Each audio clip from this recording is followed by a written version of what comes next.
Welcome back to the Serenrenity YouTube channel. Today, we have something a little bit special because yesterday was the launch of Artemis 2, which if you know just a little bit about me, fun fact, I'm a space VTuber and I actually do really love space, which is why it's my theme.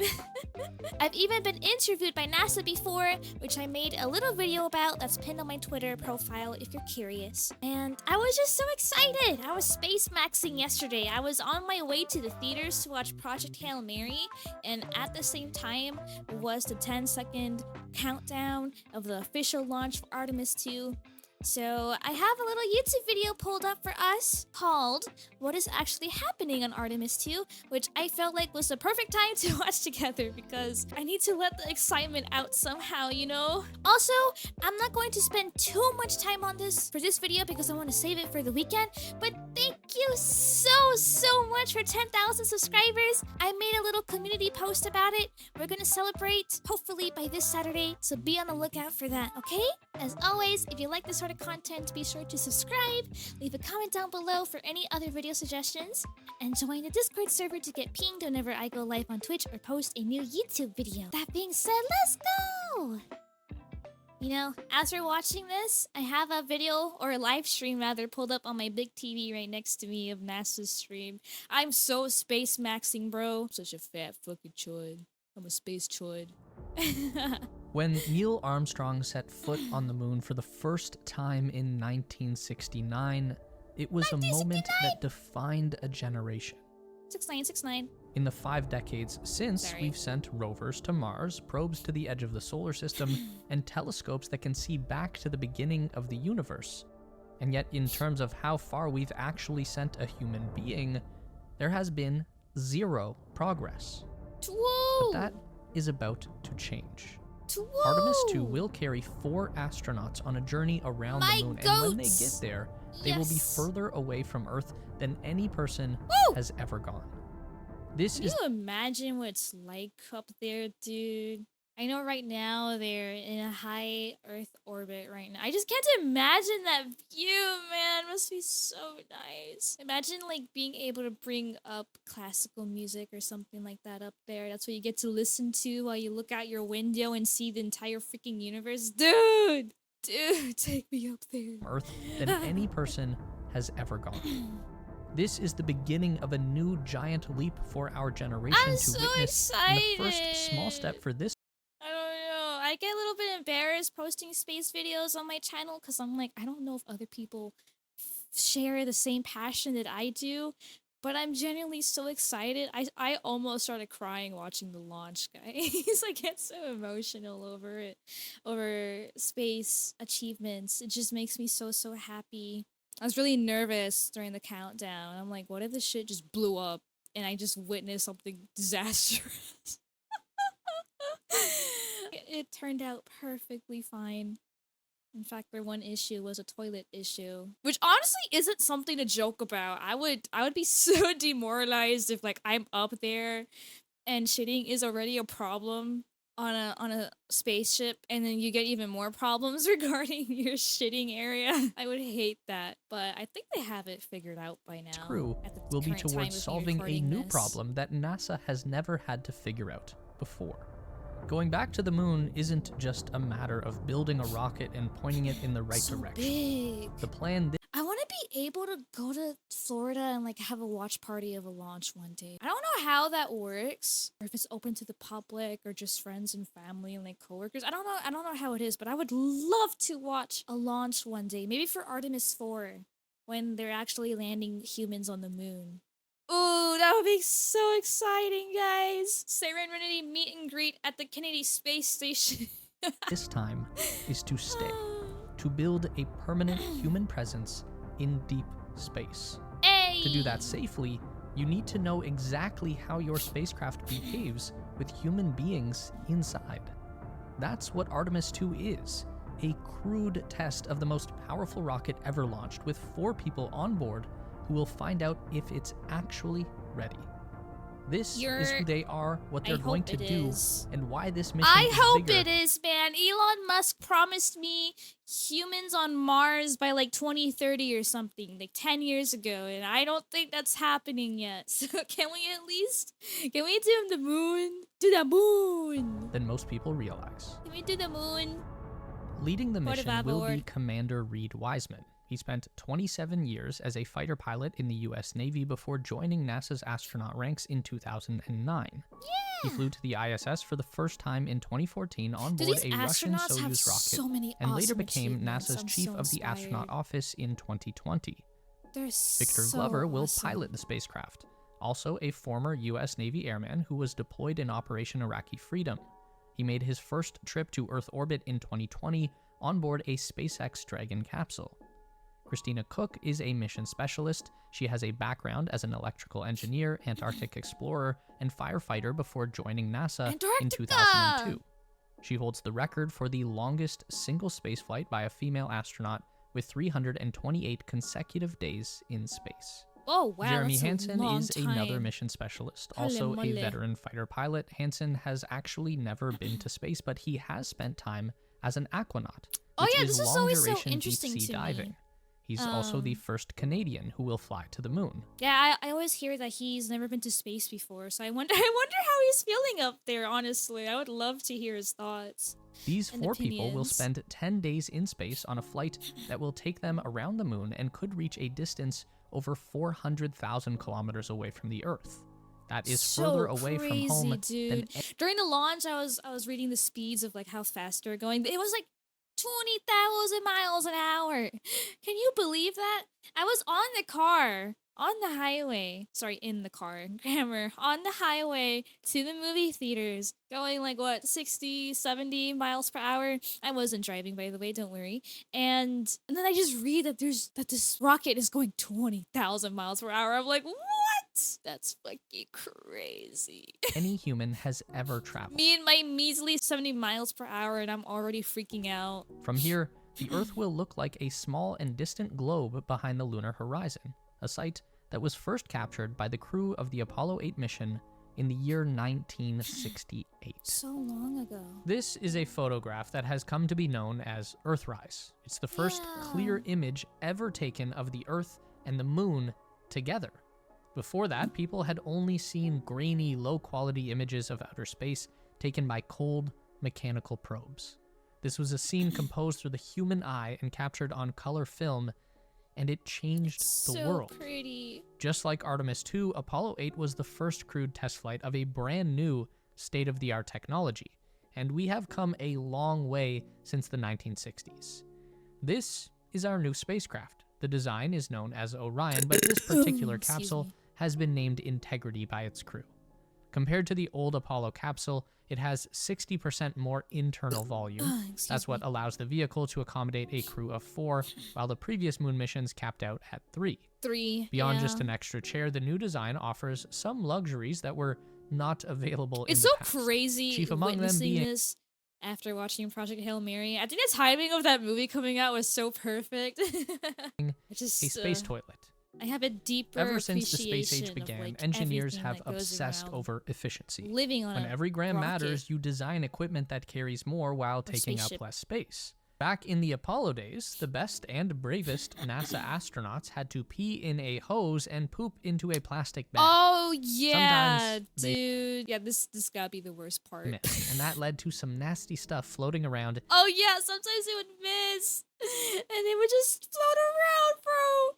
You would have diarrhea droplets just floating around in zero gravity. Oh my gosh. The things you have to tolerate to be an In astronaut. a very confined space.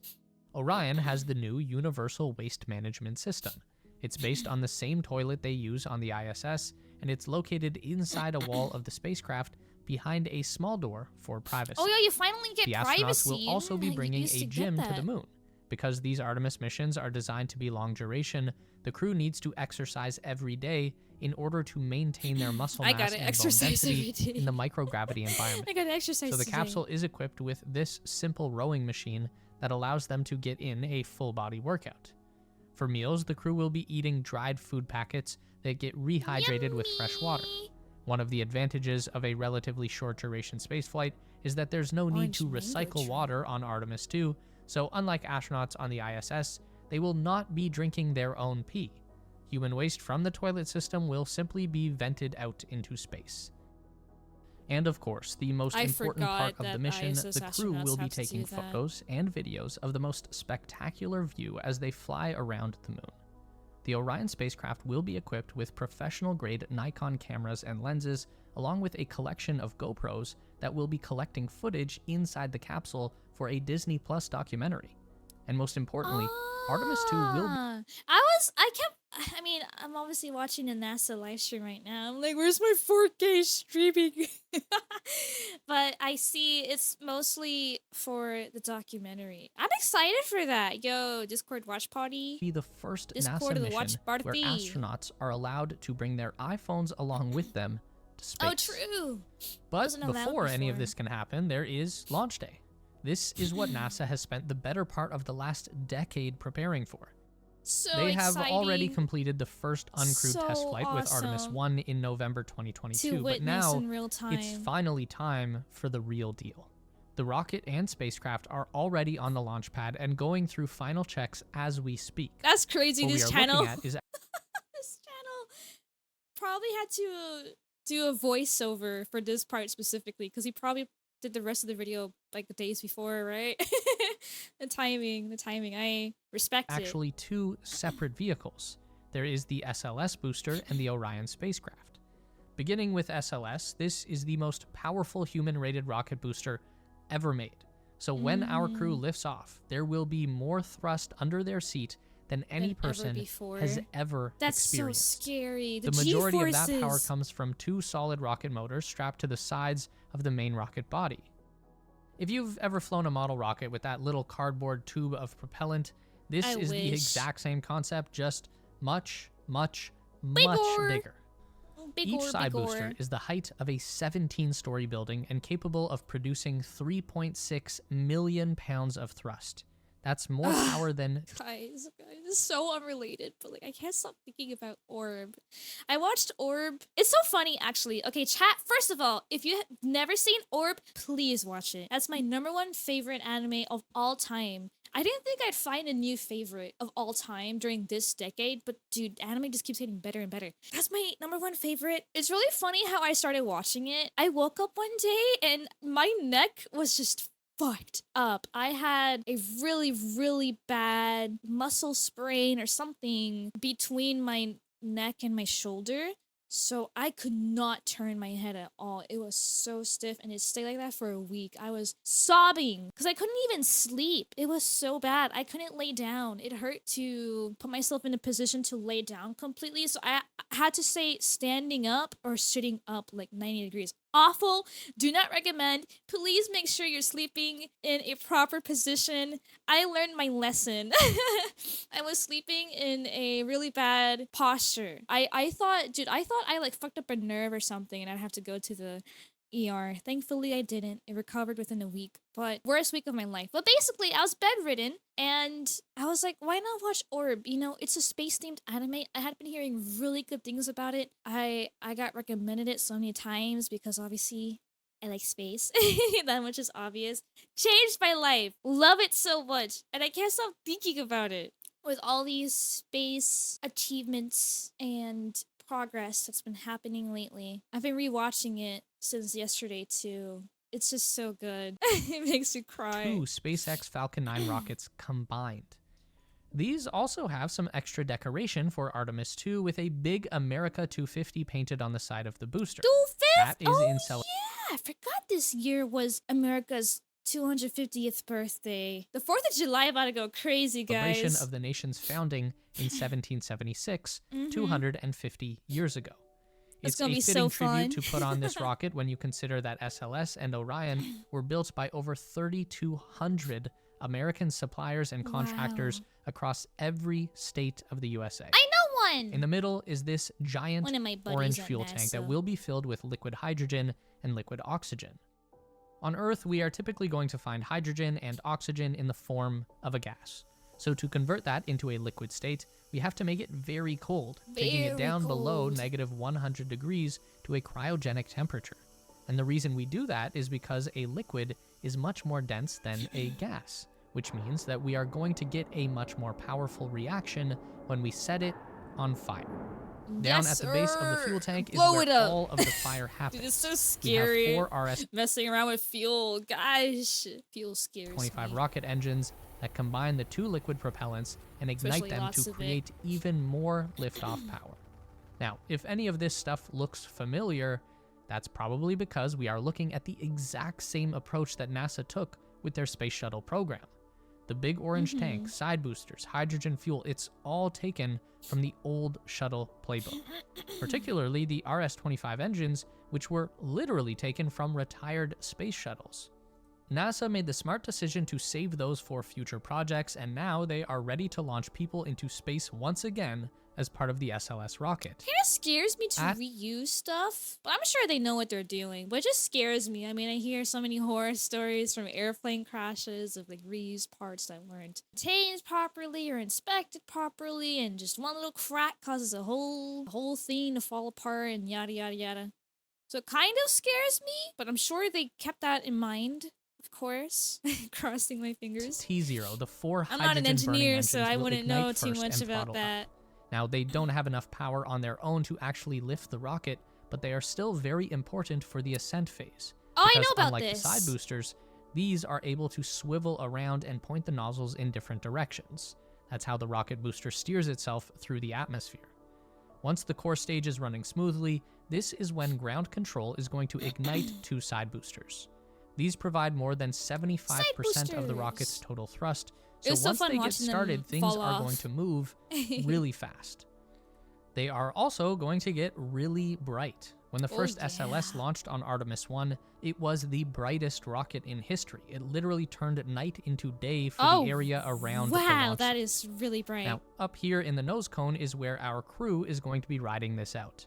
Their integrity capsule is hidden behind a white I mean, cover, they already did. so they won't be able to see anything other than their instrument panels. And then on top of the cover, I just can't imagine the anxiety, dude. Oh shoot! I'm looking at the live stream. I'm seeing space. I just see space. Wait, what's going on? I can't hear the live stream right now. But dude, I can't imagine the anxiety. And like, it's like once you take off, yeah, you're good for another 10 days. But then comes the anxiety of coming back down to Earth. Ugh, so scary. is this really pointy bit. That is the capsule's launch abort system. Here's how that works. About halfway up the spike are 4 small rocket motors. My cat is under me right now. He's upside down. He's so cute. If at any point during the launch the flight computer senses anything going wrong with the engine's performance or the trajectory of the SLS, it is going to ignite the launch abort system.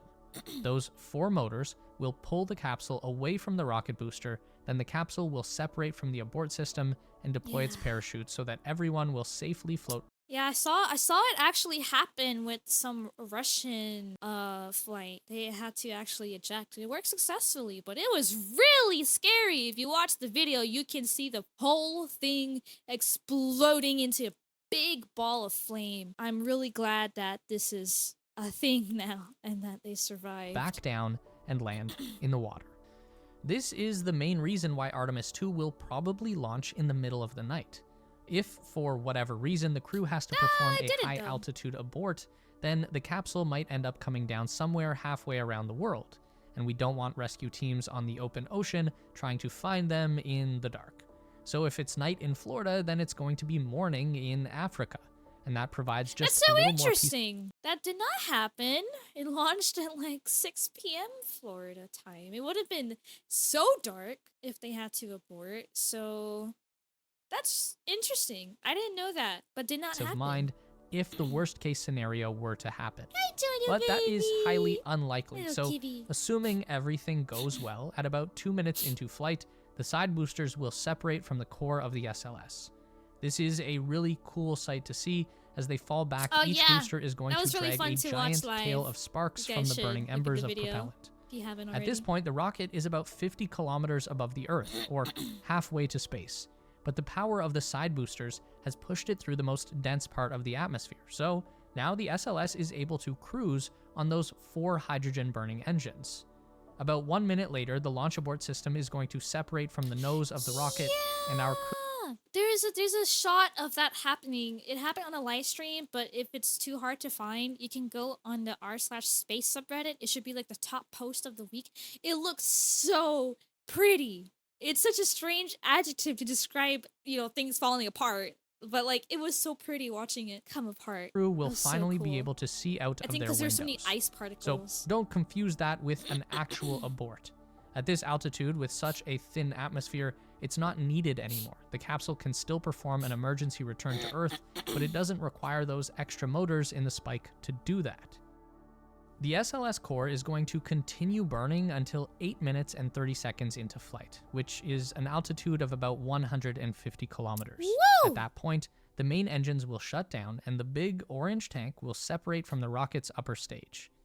Now there's one more hydrogen engine on board the second stage of the SLS that will keep pushing the crew until their spacecraft is inserted into a very high Earth orbit. Then the second stage engine will separate at 20 minutes into the mission, and we will be left with just the Orion spacecraft. I can't Only wait for that tiny documentary. little fraction of that gigantic rocket stack that lifted off. Yeah. From here, the crew will be flying in an oval-shaped path around the Earth. Me, I don't know why I keep We call clearing this my an throat elliptical today. orbit. So on one end, they are going to be very high above the surface, about 70,000 kilometers, which is already further from the Earth than any person has gone in decades. And then on the other side of the oval, they'll be at a relatively low altitude of just 185 kilometers. This is by design. They are going to hang out here for a couple of days, performing a very thorough systems check of the Integrity capsule and its attached service module. That's the short cylinder section of the vehicle where the main engines and maneuvering thrusters are located. It's also where all of the crew's oxygen and water is stored, and the solar panels attached to the service module provide power for the entire mission. They generate enough electricity to supply 2 average American homes. The first thing we need to confirm is that the life support system is working as expected. That's the most important part. Second is the Orion's navigation and thruster controls. You might remember an incident from last year where 2 astronauts were quote-unquote stranded in space. They were also flying the first crewed mission with a new capsule design called the Boeing Starliner, and it ended up having some pretty serious problems with the vehicle's maneuvering thrusters. They were so bad that the Starliner had to return home empty while its crew waited another 6 months to catch the next ride back to Earth. Yeah, this was a disaster. I remember. Now, we don't want to see a repeat of that on a moon landing, so the Orion crew is going to verify the performance of their spacecraft by performing a simulated docking maneuver. So the first thing that happens is the autopilot system will flip the vehicle around to get the nose pointing in the opposite direction. From here, Victor Glover will take over with manual control of the spacecraft and begin steering back towards the ejected second stage of the SLS rocket, which is still coasting in the same orbit as the capsule itself. How do you drive that thing? There are black and white markings on the second stage that Glover is going to use as targets to line up the nose cone of Orion. The life you gotta live to become an astronaut. I'm just so inspired. It takes so much hard work. And proceed as if they were going to dock with another spacecraft. The two won't actually touch each other, it's just a way to test the control system, because on future Artemis missions, the Orion capsule will need to perform an actual docking procedure with a separate moonlander. If at any point during this testing phase there is a system failure or any concern that the astronauts might be in danger, then they are going to use that low spot in the elliptical orbit to separate the capsule from the service module and return to Earth. Pretty smart. Now, assuming everything checks out, they are going to use the high side of the oval to ignite the service module engines and perform a translunar injection burn. Or ground control. That is going to put the Orion into a free return trajectory with the moon, which is a fancy way to say that they are going to let gravity take control from here on. As they swing out past the far side of the moon, its gravity will pull them back around to the near side, at which point the gravity of the Earth will take over and pull them back home. This is a highly efficient flight plan, and it's actually what saved the astronauts on board Apollo 13 after they suffered an explosion on board the spacecraft that damaged their oxygen supply and knocked out power to their service module. That's terrifying. On this trajectory, it will take Artemis 2 another 4 days to reach the moon. It's really interesting how important it is to line flight trajectories up. If we were to send humans to Mars, you need so much to be aligned in the perfect spot to have an efficient flight to Mars. I think that's how they also send like other probes and robots to like the outer solar system. They'll use nearby objects like the moon or Venus or Mars to slingshot a certain way to leave and go to Jupiter or Saturn or wherever it may be. It's so interesting. I can't imagine how they calculate all of that. During that time, the astronauts will be conducting a lot I of mean, we do got experiments, computers now that mostly can calculate on it for us. themselves to monitor the effects of a deep space environment on the so human interesting. body. We didn't have wearable computers with biometric sensors back in the Apollo days, so there's a new opportunity to learn a lot about biology in space, particularly the effects of cosmic radiation, which is also why astronauts will be testing an emergency radiation shelter on their journey. The spacecraft is already shielded against the background radiation of space, but there is always the risk of getting caught in a solar flare or coronal mass ejection, which is a random event when the sun kicks out a big chunk of its own radioactive atmosphere. Well, you can see it coming. I mean, it takes some days to travel into space. Right? Now, it's very unlikely that one of those would hit the spacecraft while it's outside the protective atmosphere of the Earth, but there is a plan just in case. The crew will practice moving into a storage area below the floor of the main capsule space, where they'll be surrounded with bags of food and other supplies. The idea is that this will provide extra shielding in case of a solar event. When Artemis 2 finally reaches the moon on day 6 of the mission, they are going to approach from a very wide arc and make their closest pass over the far side of the moon, coming within about 10,000 kilometers of the surface. That's actually much further out than any of the Apollo missions. They were down at just over 100 kilometers. So the big difference now is that we'll be able to see the moon from a much wider perspective. The crew will see more of the lunar surface than you'll get to see the dark side of the moon, the full scope of it, rather, for the first time with the naked eye, which is pretty awesome. Any other person before. And using modern technology, they can still zoom in with telephoto lenses and high-resolution sensors to see all of the close details as well. Unfortunately, their time with the moon will only last a few hours. Just as quickly as y'all think a telescope from my backyard could pick it up? Pick up Artemis 2? Nah, no way. I don't think it would be emitting enough light to be seen. I gotta look this up.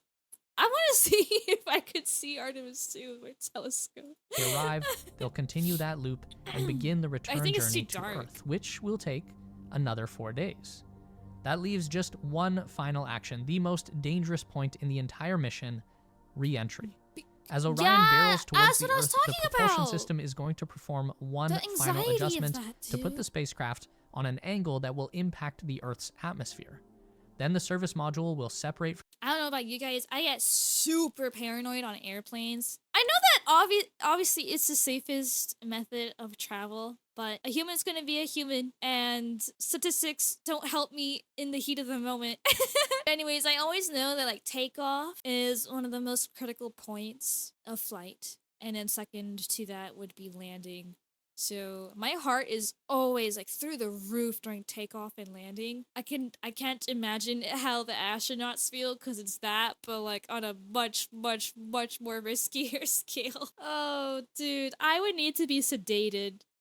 Honestly, and integrity will flip around to point its heat shield down towards the surface. Now, we've gotten pretty familiar with seeing crews re-enter the atmosphere on space shuttle missions or in SpaceX Dragon capsules. Yeah, SpaceX. But coming home from the moon is not in the same ballpark as returning from the ISS. Artemis 2 will be traveling much faster, over 40,000 kilometers per hour, and the heat that their capsule will experience tops out at over 2,760 degrees Celsius. This is... How did we go from banging rocks together to this? I can't wrap my head around it. But I don't ever want to experience why that. NASA did their first test on Artemis 1 without any people on board. We've seen the Orion capsule survive this re-entry once before, and that gives us confidence that our crew will be safe when they return home from Well, I sure hope so. Although the word safe is relative when it comes to human spaceflight. Anything involving rockets and traveling beyond the protective atmosphere of the Earth is going to be inherently dangerous. There is No way around that. So dangerous, dude. I always say whoever is going to volunteer to be the first humans to Mars are basically signing up for a death mission for the sake of exploration. I mean, obviously, I'm not a scientist planning for these future missions to Mars. That's been postponed for a while anyhow. But, like, I just can't imagine a way for them to have a round trip back home safely. Like, you're going to Mars, you're finding a way to create a settlement there, and you're just staying there for the rest of your life. Hopefully, you survive and have a long life over there to make good progress. Or something goes wrong and you die. And then we send more. Do it all over again. Until we can eventually build enough resources over there to gather more resources for a round trip back to Earth. But that will take a lot of sacrifices, I feel. Or maybe I'm doomer pilled. Who knows? But that's just my theory of how it'll go. Everything goes according to plan. The Integrity capsule will splash down in the Pacific Ocean about 50 nautical miles off the coast of San Diego, California. That is where a combined team of the US Navy, Air Force, and NASA will be waiting to recover the crew and capsule. This will be a historic moment, not just for NASA, but for human spaceflight on a global scale. It's a small reminder of our true capability as explorers. Because, of course, people have walked on the surface of the moon. They did that a long time ago. And that's not what Artemis 2 is trying to be. It's not a reminder that, like, the world is so much bigger than our own about planet. A rush to plant a new flag. It's the beginning of a new chapter in human exploration of outer space. Woo! So we are on the verge of something amazing right now, but we still have so much more to come. So much more. I'm gonna guarantee that oops, I keep accidentally clicking stuff. I'm gonna guarantee that things might get delayed, like with the future missions in one way or another, because more testing, more safety stuff, more blah blah blah blah. I think right now Artemis 4 is projected to be done in 2028, but like who knows, might get postponed by a year or two, maybe more, who knows.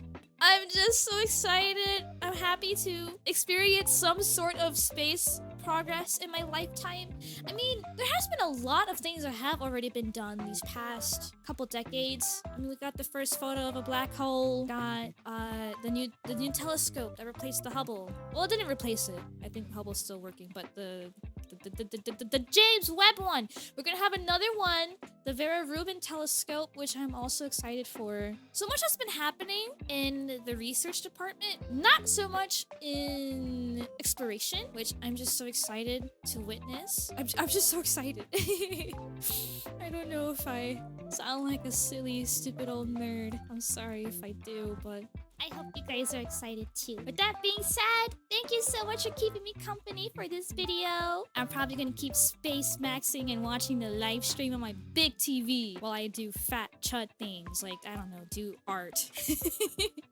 But anyways, I love you all so much, and I'll be seeing you guys in the next one, okay? Johnny!